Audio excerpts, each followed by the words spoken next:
ఒక చిన్న ఫ్యామిలీ వాళ్ళకు అమెరికా వెళ్ళి అమెరికాలో జాబ్ చేస్తూ అక్కడనే సెటిల్ అవ్వాలని ఒక కోరిక, ఒక కళ చాలామందికి ఉంటుంది కదా. అమెరికా వెళ్ళి అక్కడ జాబ్ చేస్తూ అక్కడనే సెటిల్ అవ్వాలని వీళ్ళకు అంతే.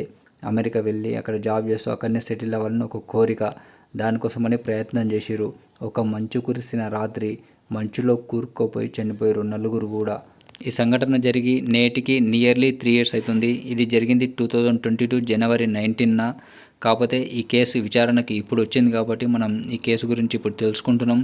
మన ఇండియన్స్ ఖచ్చితంగా తెలుసుకోవాలి. చాలామంది చేస్తున్న పొరపాటు గురించి ఖచ్చితంగా తెలుసుకోవాలి. ఎందుకంటే ఫారెన్ వెళ్ళాలి అనే ఒక కోరిక ఉంటుంది కదా, ఆ కోరికలో వాళ్ళు చేస్తున్న మిస్టేక్ గురించి ఖచ్చితంగా తెలుసుకోవాలి. తప్పటడుగు వేయొద్దని ఈ వీడియో చేస్తున్నా. మీకు ఈ వీడియో నచ్చితే లైక్ చేయండి. మరిన్ని అప్డేట్స్ కోసం సబ్స్క్రైబ్ చేసుకోండి. Thank you friends. అతని పేరు జగదీష్ పటేల్, భార్య పేరు వైశాలిబెన్. ఇద్దరు కూడా టీచర్స్గా చేస్తున్నారు. వీళ్ళకు విహాంగి అని 11 సంవత్సరాల కూతురు, ధార్మిక్ అనే కొడుకున్నారు. వీళ్ళు నలుగురు ఒక ఫ్యామిలీ. వీళ్ళది గుజరాత్ రాష్ట్రంలోని గుండిజా అనే ఒక చిన్న గ్రామం. ఆ గ్రామం నుండి అమెరికా, ఆస్ట్రేలియా, కెనడాలో చాలామంది స్థిరపడ్డారు. జగదీష్ పటేల్ కూడా ఎప్పటి నుండో ఒక కోరిక అమెరికాలో స్థిరపడాలని. దానికోసమని అతను చాలా ప్రయత్నాలు చేసిండు. ఆ గ్రామంలో కూడా చాలా చోట్ల ఎక్కడ చూసినా అమెరికా, ఆస్ట్రేలియా, కెనడా వెళ్ళాలనుకునే వారికి సంప్రదించండి అని పోస్టర్లు కనబడతాయంట. చాలామంది బ్రోకర్లు ఆ పోస్టర్లు వేస్తారంట, మొత్తం అంటించి ఉంటాయంట ఆ గ్రామంలో. అక్కడ ఆల్రెడీ సెటిల్ అయిన గుజరాతీలు ఏం చేస్తారంటే ఇట్లా అన్అఫీషియల్గా వచ్చిన వాళ్ళని వర్కర్స్గా పెట్టుకోవడానికి చాలా యూజ్ చేసుకుంటారు.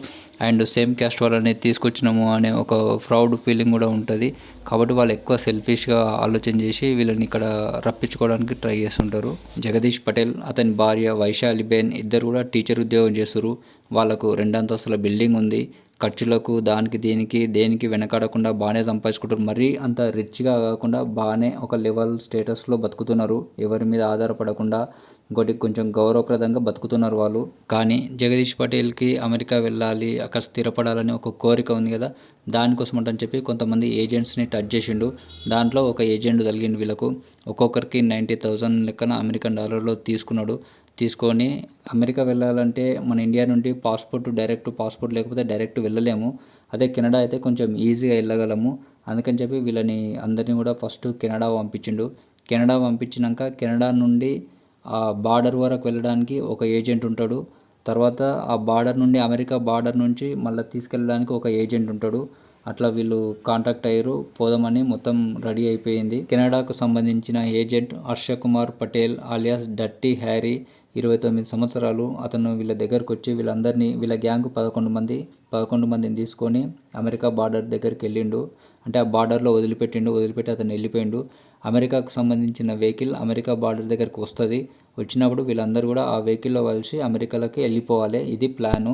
అయితే ఆ రోజు రాత్రి మంచు ఎక్కువ పడటంతో అమెరికాకు నుంచి రావాల్సిన ఏజెంటు స్టీవ్ షాండ్, 50 సంవత్సరాలు అతను రాలేదు. అతని వెహికల్ మంచులో ఇరుక్కపోయింది, టైంకు రాలేదు. ఆ బార్డర్లో ఈ 11 మందిని వదిలేసి అతను వెళ్ళిపోయిండు. నైట్ అవుతుంది. వీళ్ళ వెహికల్ కోసం వెతుకుతున్నారు. ఆ వెహికల్ ఇంకా రాలేదు. చలి పెడుతుంది. వీళ్ళకి ఎవ్వరికి కూడా స్వెటర్స్ లేవు. చలి అంటే మామూలు చలి కాదు. ఆ టైంలో అక్కడ -36 degrees ఉంది చలి. -36 degrees అంటే మంచు కురుస్తుంది, మంచి ఐసు కురుస్తుంది. అంత చలి పెడుతుంది. వీళ్ళ వెహికల్ కోసం వెతుకుతున్నారు. 11 గంటలు అక్కడిక్కడ తిరుగుకుంటూ వెతికిర్రు. నెక్స్ట్ డే కెనడా సైన్యం గస్తీ కాస్తుంటే వీళ్ళ శవాలు దొరికినాయి. అప్పుడు కేసు ఫైల్ చేసిర్రు. Canada agent Harshakumar, America agent Steve Shand మీద కేసు ఫైల్ చేసిర్రు. కేసు విచారణ 2024 నవంబర్ 18th రోజు ఉంది.